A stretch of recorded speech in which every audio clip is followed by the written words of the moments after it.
Well, hey there guys, you want to watch me create a poster design that starts off as a fun isometric typography experiment and then slowly drives me mad? Well then buckle up, because that's what we're doing. So I was inspired by some isometric typography that I found last week, and I wanted to see if I could get a similar effect. Now I've done plenty of isometric typography in the past, but for this specific poster design, I wanted to use a typeface rather than drawing the isometric forms myself. Now that isn't really something I've done quite as much, so I am still learning what the quickest and the best ways to do that are. So that's basically what we're doing here. I'm trying to basically fake an extrusion. So I'm taking the actual letter forms of the typeface and I'm extruding them out. And unfortunately, when you do that, it does create these little jaggedy edges that I'm going to have to get rid of in a minute. I'll show you what that looks like, because it's super fun. But basically, to start with, I'm doing 3 levels of extrusion. So I want to have an isometric form behind one and behind another, and I want each one of those to have a different sort of extrusion depth. And to do that, I need to draw all 3 of them separately. So now you can see I am kind of getting rid of all the little jagged edges from the extrusion. And honestly, this part's super tedious. It takes a little while. And the trickiest part is when you get rid of all these tiny little anchor points, is to make sure that the angles of each of, this angle right here, basically that they match the correct isometric angle.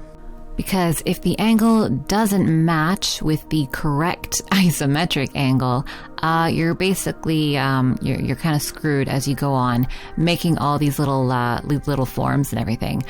Because not only do I have to do the actual extrusion part, but I still want to have like the top plane, the side plane, and the front plane all be their own distinct colors. And now I can really only do that by creating their own shape areas with that. And as I go along, I will show you exactly what that means.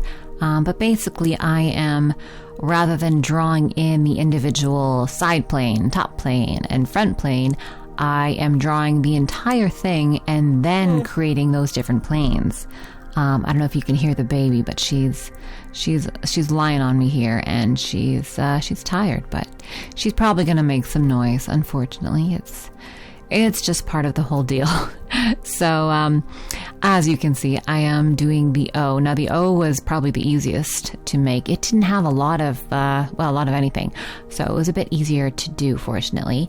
Now I am doing the words shine on. And fortunately, there are 2 N's in the word, so I'm only doing one initially. And then when the first N is completely done, then I will basically just duplicate it to use at the very end.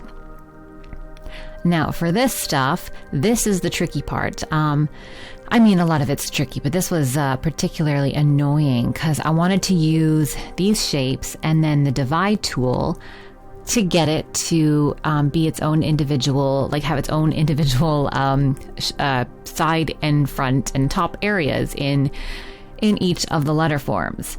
Now it's tricky because I wasn't sure if I needed to use just straight lines, or if I needed full shapes, or if I needed to select the entire the yellow part and the red part here, or just the yellow part. So there is unfortunately a lot of trial and error in this, and I eventually got it to work, but it took quite a bit of time. Then that's mainly the reason this is a speed design, because I think it took me a couple hours. This is sped up about 400%. So yeah, it took a little bit of time, unfortunately. But that is that's just how design works. Unfortunately, it always takes longer than you want, and when it doesn't take longer than you want or than you expected, it's suspicious. So I guess it works that it took a bit longer.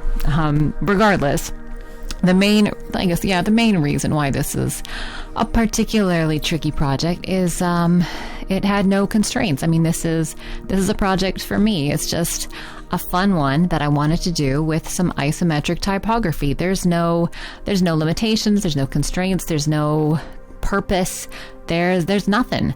So, when you have a blank canvas, you think, oh wow, I can do whatever I want, but it's the constraints that really make something creative and that really give you like a framework to work within. So when it's just a blank canvas, it can get really, really hard.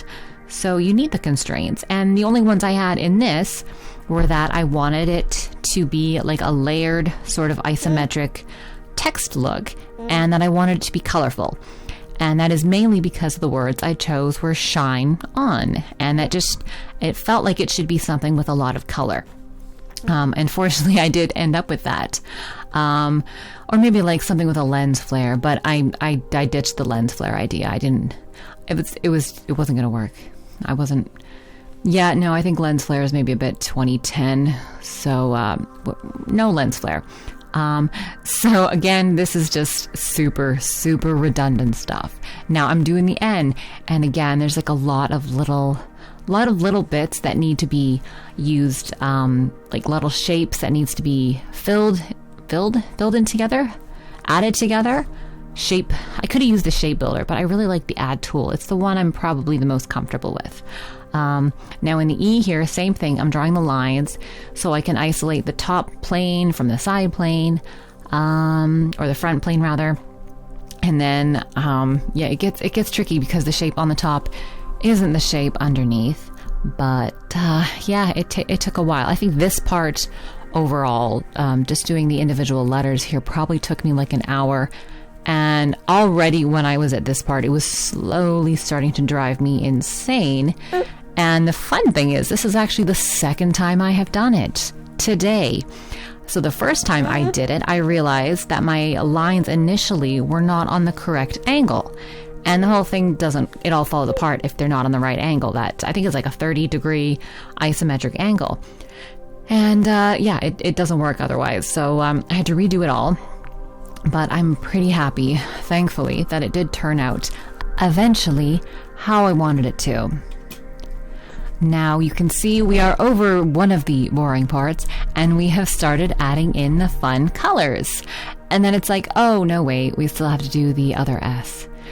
But at least we do have the start of the colors. Okay, the color is definitely the funnest part of this. There's a sleepy baby on me, of this entire project. And if you've seen any of my other stuff, I generally like a lot of color. I don't shy away from color. And I probably do need to do more, I don't know, maybe more muted or more monochromatic designs, but I just really like to have colorful stuff. I guess that's kind of part of my style, and that's, I think, okay when it doesn't matter. When it's not for a client and it's appropriate and it fits, and when it's just something I'm doing for me, I can, add as much color as I want. So I think we are almost done. The little O's here that are on the other, the under extruded shape. And I'm going to do the same thing here with the divide tool. I basically just use the divide tool a lot. And then with the shapes I wanted to combine, I used the add tool. And those are just right at the top, fortunately, which is really, really handy. And same with the S. I'm just going in and making all the shapes that I want to be together, all added together. And unfortunately, it was also doing a little weird thing. Because I had a shape on top of a shape, and then I divided those, if they weren't perfectly on top of the other shape, it would create this extra sort of stroke on it. So that was a bit annoying. I still kind of went with it in most cases, because one, this isn't client work, and two, it didn't really change the look too much. If it bothered me, I fixed it, but generally it was fine. So here we go. We're still doing the same stuff, still trying to get rid of it, but you can kind of see how there's those extra little lines in the H there at the bottom, and it looks like, there's some on the side too. So I just went in and made just kind of quick little fixes to the anchor points there, just so that it all looked good. And the eye, I liked doing the eye. The eye was easy. So easy, so much better than the S. I don't know why I had to choose a word that started with such a difficult letter. Like I did a test yesterday, just doing it with an E, and the E is so much easier doing like a fake extrusion sort of thing, or I guess you're faking an extrusion, but you're not. I think I would like to have some sort of extrusion option added into Affinity. I think that would be really fantastic, or any sort of 3D tools. That would just be so nice. Wouldn't it be just so nice? I would really, really like that. What do we got? Oh, so this N I really like because it reminds me of the Nintendo 64 N. I just thought I'd share that.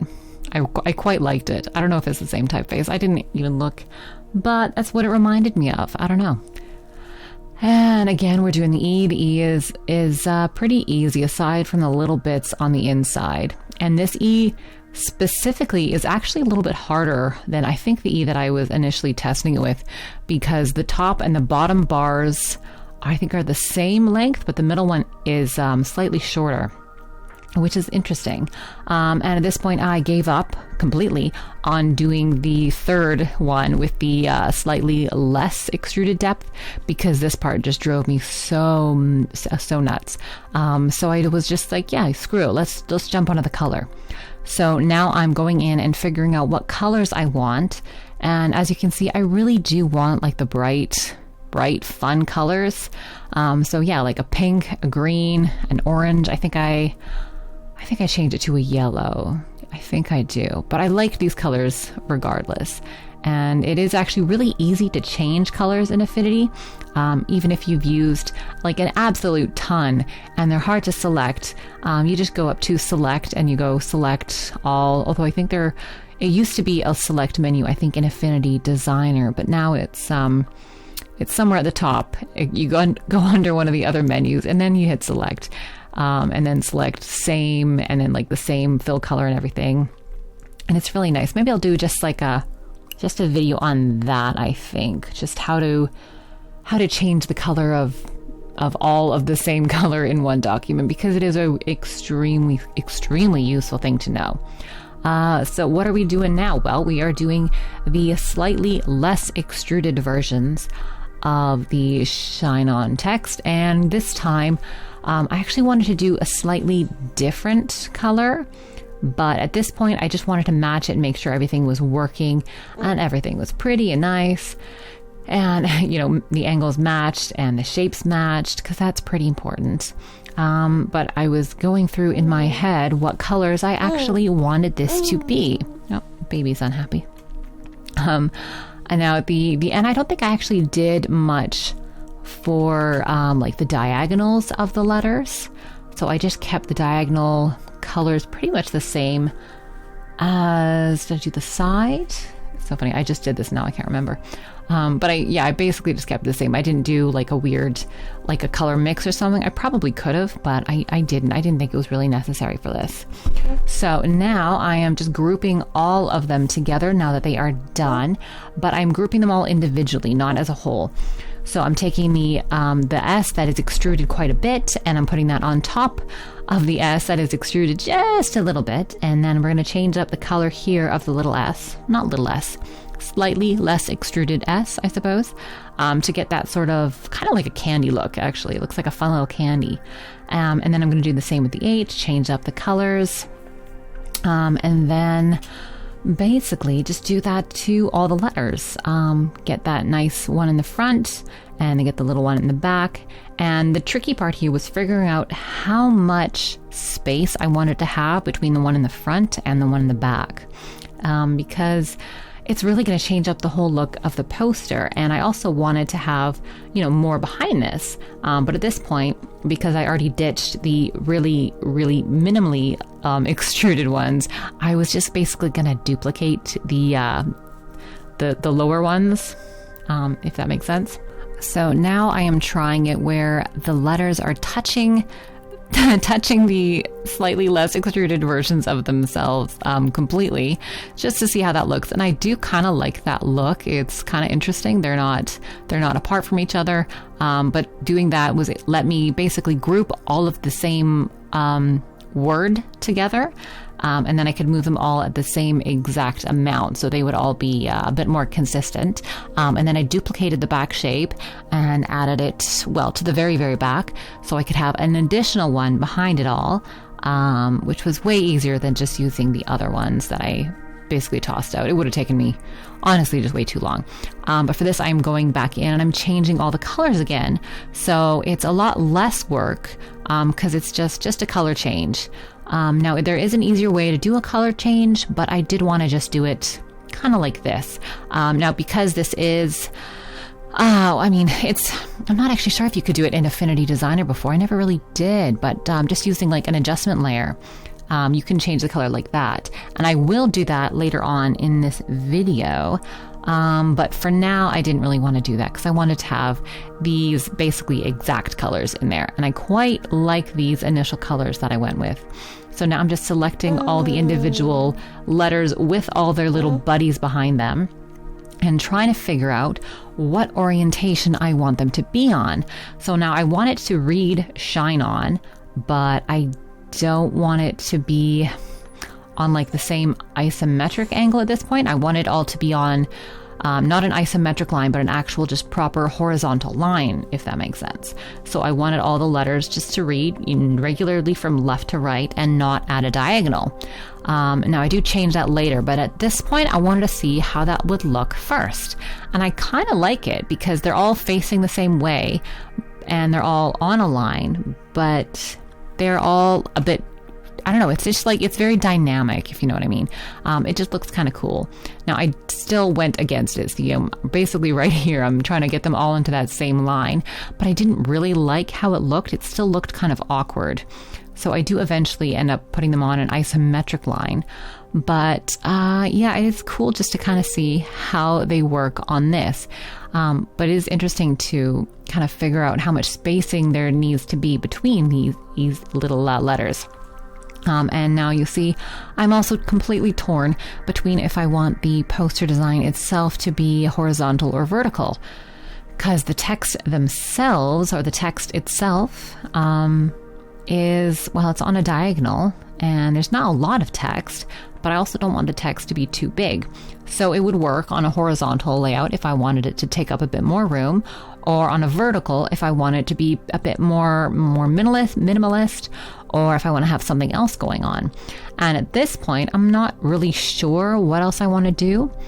So I basically just grabbed all of it. I grabbed the whole shine on text, grouped it all together, and then copied it behind me and made it all go right to the bottom. Again, still flipping it back and forth between horizontal and vertical. And I kind of like both of them, which was the problem. So we just kept going back and forth and trying. But for here, I am actually using an adjustment layer.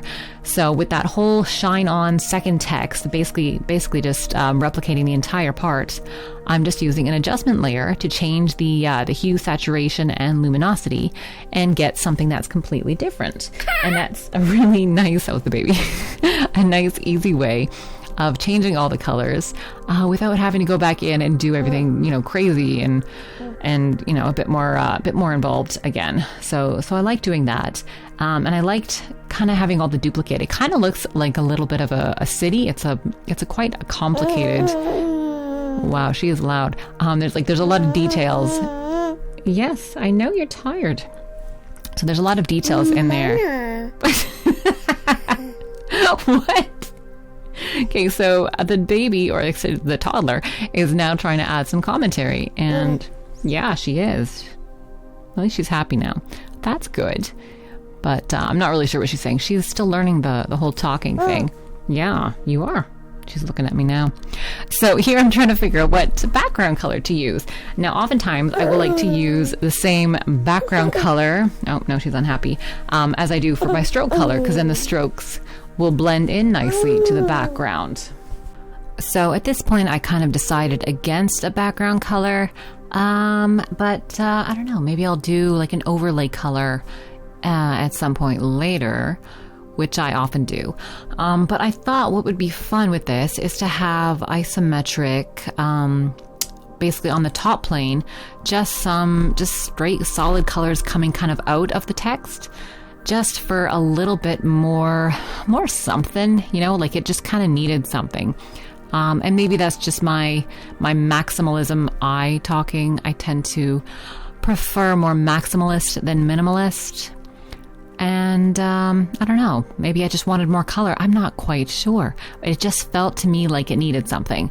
Now I did plan on also adding some text to this, just like my regular little poster marks, but I still wanted something else. Now, I did quite like how it looks here, where it just has like a little bit of, I don't know, kind of like the text is being dragged in a really colorful way. And I liked that. But I also wanted to, you know, just play around and see what else we have, what else we can do. So I was playing around with the blend modes. And again, now we have the color on top, and I kind of liked this sort of muted look. It seemed to take away from the whole shine on thing. I mean, it was still colorful, but not quite as much. And then we did the super fun thing of adding a glitch. So I added the aberration glitch, which I haven't really played with too much. And it actually looks really cool. So I kind of liked this because it got a little retro. And I mean, a lot of the glitch tools do that. And I mean, regardless, they just kind of make things a bit retro. But this one specifically was kind of cool. So right now I'm playing with the blend modes again with the background or the color over top, and just seeing what I can do. I liked the blue kind of overlay here, and then I brought down the opacity a bit, and just kind of messed around with it. Now that's basically what I'm going to be doing for a while. And it was a lot of the design stuff you're not seeing, and that's the case with all design work.